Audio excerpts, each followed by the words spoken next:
नमस्ते। ST kitchen and easy life में आपका बहुत बहुत स्वागत है। करवा चौथ के दिन हर क्षेत्र में अपनी अपनी परंपरा के अनुसार स्पेशल खाना बनता है। तो आज मैं आपको दिखाती हूँ कि हमारे यहाँ करवा चौथ के दिन पारण के लिए क्या क्या चीज़ें स्पेशल बनाई जाती है। तो चलिए देखते हैं। तो सबसे पहले देखिए मैं क्या बना रही हूँ। तो मैंने यहाँ 2 छोटी कटोरी चने की दाल को धो के रखा था। इसे अब मैं कुकर में डाल देती हूँ और इस चने की दाल की मैं बनाऊंगी दाल भरी पूड़ी। और हमारे यहाँ परंपरा है हर शुभ काम में दाल की पूड़ी जरूर बनती है। तो आज है करवा चौथ, तो इसलिए ये स्पेशल बनता है करवा चौथ के दिन। और इसमें मैंने 2 गिलास पानी डाल दिया, थोड़ी सी हल्दी डाल दी है और इसे 2 से 3 विजिल आने तक पका लूँगी। और दूसरी जो मैं चीज़ बनाने जा रही हूँ वो भी हमारे यहाँ हर शुभ काम में बनाई जाती है और वो है गुड़ की खीर। तो मैंने यहाँ 2 छोटी कटोरी चावल लिया है, इसे धो के रखा था और अब इसे कुकर में डाल देती हूँ। अब चावल में भी 2 गिलास में पानी डाल दूंगी। अब कुकर का ढक्कन बंद कर दूंगी और चावल को 2 से 3 विजिल आने तक पका लूंगी।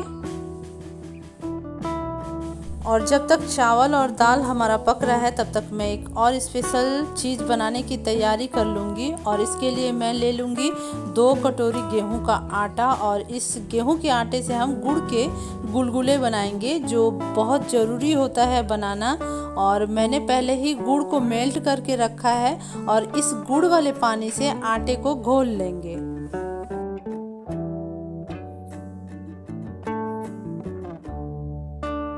आटे को मैंने घोल लिया है और अब इसको मैं आधे घंटे के लिए रख दूंगी। आटा अच्छे तरीके से फूल जाता है तो गुलगुले बहुत अच्छे बनते हैं। अब दाल में 2-3 विसिल आ चुका है, मैं गैस का फ्लेम बंद कर दूंगी। अब चावल में भी 2-3 विसिल आ चुका है तो गैस का फ्लेम मैं बंद कर दूंगी और दोनों कुकर को ठंडा होने दूंगी। फिर इसे खोलूंगी मैं। जब तक दोनों कुकर ठंडे हो रहे हैं तब तक मैं आटा लगा लेती हूँ पूड़ी बनाने के लिए। जब भी मैं दाल की पूड़ी बनाने के लिए आटा लगाती हूँ तो इसे 5 से 10 मिनट के लिए पानी का छींटा लगा के मारती हूँ। इससे क्या होता है कि जो दाल की पूड़ी हम बनाते हैं वो बिल्कुल सॉफ्ट बनती है। तो यहाँ पे मैंने आटे को मार लिया है अच्छी तरीके से और अब इसे ढक के मैं 10 से 15 मिनट के लिए रख दूँगी। अब मैं दाल वाले कुकर को खोल के ज़रा दाल का हाल देख लेती हूँ कि ये सॉफ्ट हुआ है कि नहीं। तो दाल बिल्कुल सॉफ्ट हो गया है, बिल्कुल सॉफ्ट हो गया है। और अब मैं एक जाली वाली थाली लूँगी और उसमें दाल को डाल दूँगी ताकि इसका एक्स्ट्रा पानी निकल जाए।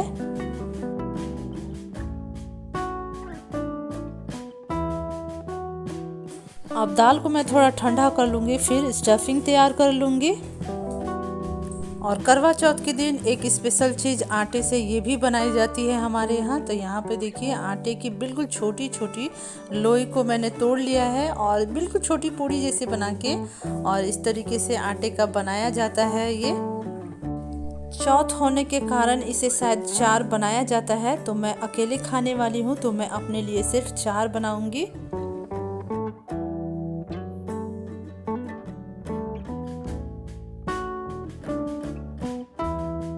अभी मैं आपको दिखाऊंगी कि इसे किस तरीके से बना के खाना है। और अब चावल का कुकर भी ठंडा हो गया है तो मैं इसे खोल के एक बार देख लूँगी। गुड़ की खीर जब भी मैं बनाती हूँ तो चावल को पहले गला लेती हूँ तभी गुड़ डालती हूँ। चावल एकदम गल चुका है और अब इसमें मैं डाल दूँगी 1 से 1.5 कप गुड़। गुड़ को मैंने छोटे छोटे टुकड़े में तोड़ के रखा है, इसे डाल दूँगी। और अब इसमें मैं 1 गिलास पानी डालूँगी। अब चावल में एक बार गुड़ को अच्छी तरीके से मैं मिला लूँगी और ये जो आटे का मैंने बना के रखा था इसे इसमें डाल दूँगी। इसे सब्जी में भी डाल के पकाया जा सकता है, लेकिन मैं इसे इसी खीर में डालूँगी ताकि ये अच्छे से पक जाए। अब कुकर का ढक्कन मैं बंद कर लेती हूँ और 2-3 विजिल आने तक गुड़ की खीर को और मैं पका लूँगी। और जब तक गुड़ की खीर बन रही है हम एक साइड सब्जी बना लेते हैं। और कढ़ाई गरम हो गया है तो अब इसमें 2 बड़े चम्मच में तेल डाल दूंगी और तेल के गरम होते ही इसमें मैं गोभी डालूंगी।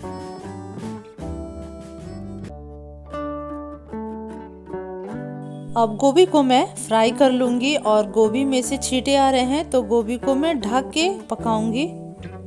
गोभी को मैं बीच बीच में चलाती रहूँगी। और अब इसमें मैं डाल दूँगी आधी छोटी चम्मच नमक, इससे गोभी में नमक का टेस्ट आ जाएगा। और इसे अब मैं इसी तरीके से फ्राई कर लूँगी। और यहाँ गुड़ वाली खीर में से 2-3 विसिल आ चुका है तो गैस का फ्लेम मैं बंद कर देती हूँ और कुकर को ठंडा होने दूँगी। गोभी फ्राई हो गया है, अब इसे मैं निकाल लेती हूँ प्लेट में।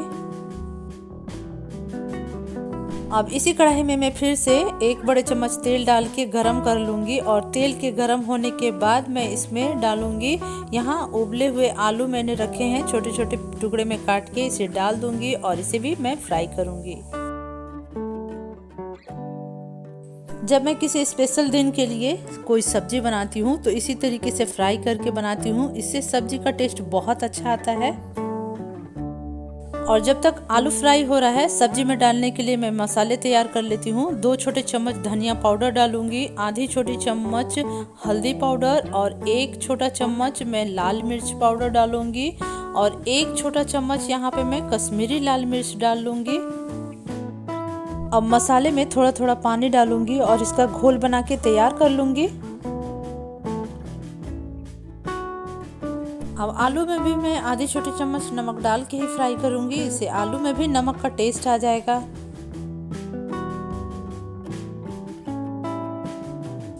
आलू भी फ्राई हो चुका है तो अब मैं इसे प्लेट में निकाल लेती हूँ।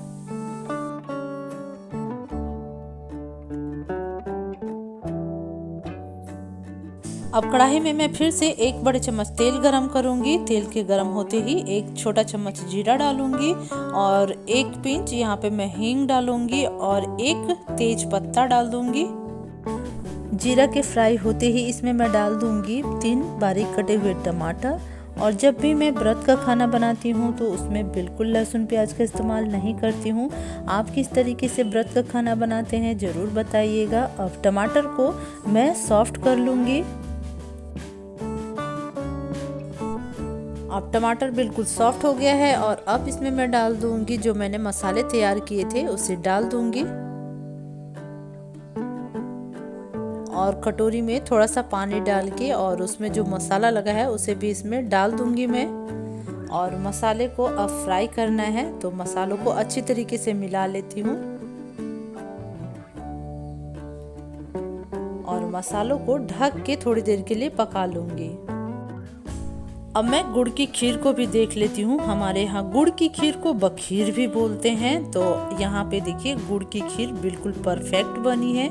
और इसमें मैंने जो ये आटे का डाला है इसे मैं निकाल लूँगी।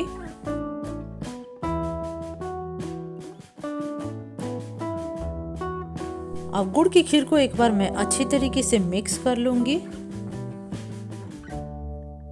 अब बीच बीच में मैं मसाले को भी देखती रहूंगी, इसे भी चलाती रहूंगी।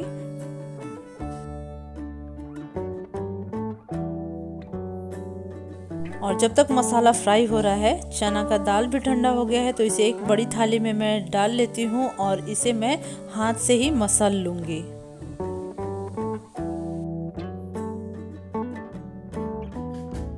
और यहाँ मैंने चने की दाल को अच्छे तरीके से मसल लिया है। अब इसे साइड में मैं रख दूंगी और बाद में इसमें मसाले मिलाऊंगी। मसाले को मैं हमेशा लो फ्लेम पे ही भूनती हूँ, इससे मसाला जलता नहीं है और मसाला अच्छे तरीके से फ्राई हो जाता है। मसाला एकदम अच्छे से फ्राई हो गया है तो अब इसमें मैं फ्राई किया हुआ आलू डाल दूंगी और गोभी भी डाल दूंगी। अब मसाले में आलू गोभी को अच्छी तरीके से मैं मिक्स कर लूंगी।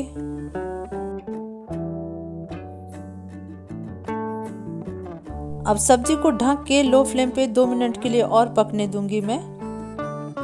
अब सब्जी का ढक्कन खोल लेती हूँ मैं और एक बार सब्जी को अच्छी तरीके से चला लूंगी। आलू गोभी और मसाले अच्छी तरीके से फ्राई हो गए हैं और अब इसमें मैं पानी डालूंगी।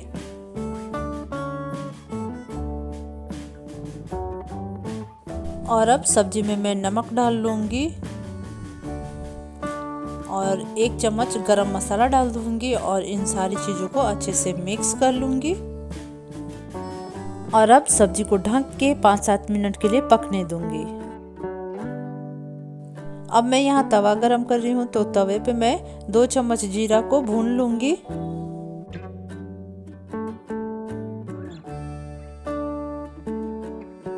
जीरा को मैंने भून लिया है, बहुत ही अच्छी खुशबू आ रही है। अब जीरा को एक प्लेट में निकाल लूँगी। अब दाल की पूड़ी के लिए मैं स्टफिंग तैयार करूँगी। इसमें पहले मैं 2 पिंच हींग डालूँगी और स्वाद के अनुसार नमक डाल लूँगी। और अब ये जो भुना हुआ जीरा है उसे मैं डालूँगी। इसे हथेलियों से थोड़ा मसल लूँगी, इससे पूड़ी में बहुत ही अच्छी खुशबू आती है। और अब इसमें मैं डाल रही हूँ 1 चम्मच भुनी हुई कसूरी मेथी, थोड़ी सी हरी धनिया की पत्ती डालूंगी और 1 चम्मच लाल मिर्च पाउडर डाल दूंगी और इन सबको अच्छी तरीके से मिक्स कर लूंगी। और ये हमारा दाल पूड़ी के लिए स्टफिंग बनके बिल्कुल तैयार हो गया है और इसे साइड में मैं कर देती हूँ।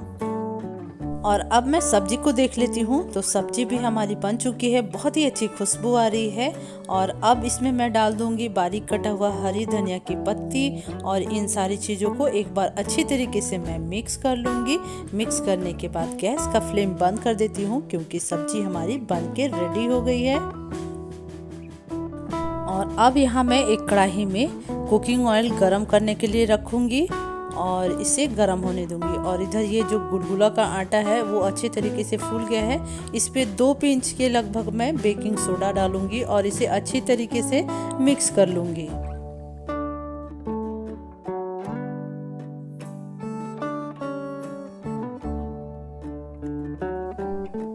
और अब तेल गरम हो गया है, तो अब इसमें मैं छोटे छोटे गुलगुले बना लूंगी।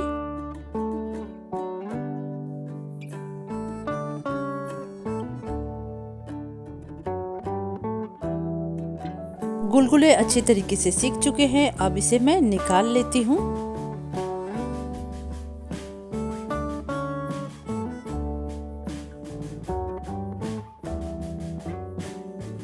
और यहाँ पे मैंने सारे गुलगुले को तल लिया है।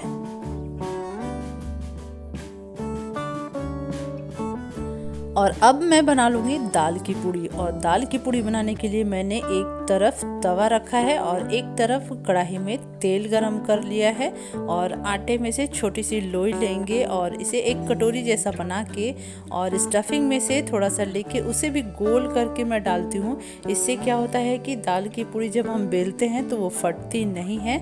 अब इसे मैं थोड़ा मोटा और छोटा बेल के तैयार कर लूँगी।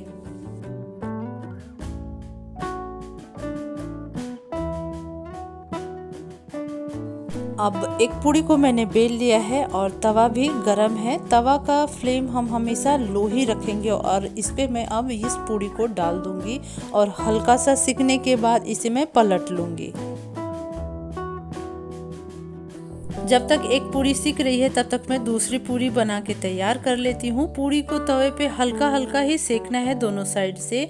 और जब पूड़ी को तवे पे सेक के हम तेल में फ्राई करते हैं तो पूड़ी कम ऑयली लगती है। तो जब भी मैं दाल की पूड़ी बनाती हूँ तो इसी तरीके से एक बार तवे पे सेक के फिर उसे तेल में फ्राई करती हूँ।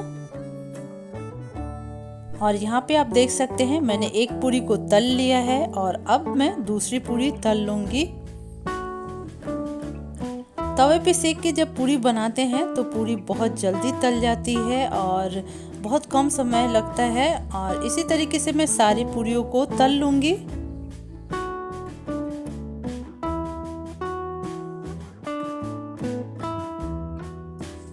और यहाँ पे आप देख सकते हैं कि करवा चौथ पे हमारे यहाँ बनने वाली सारी स्पेशल चीज़ों को मैंने बना लिया है। और दोस्तों, आपके यहाँ क्या स्पेशल करवा चौथ पे बनता है ज़रूर बताइएगा। अगर आज की वीडियो पसंद आई हो तो इसे लाइक कीजिएगा, शेयर कीजिएगा और मेरे चैनल को सब्सक्राइब कीजिएगा। धन्यवाद।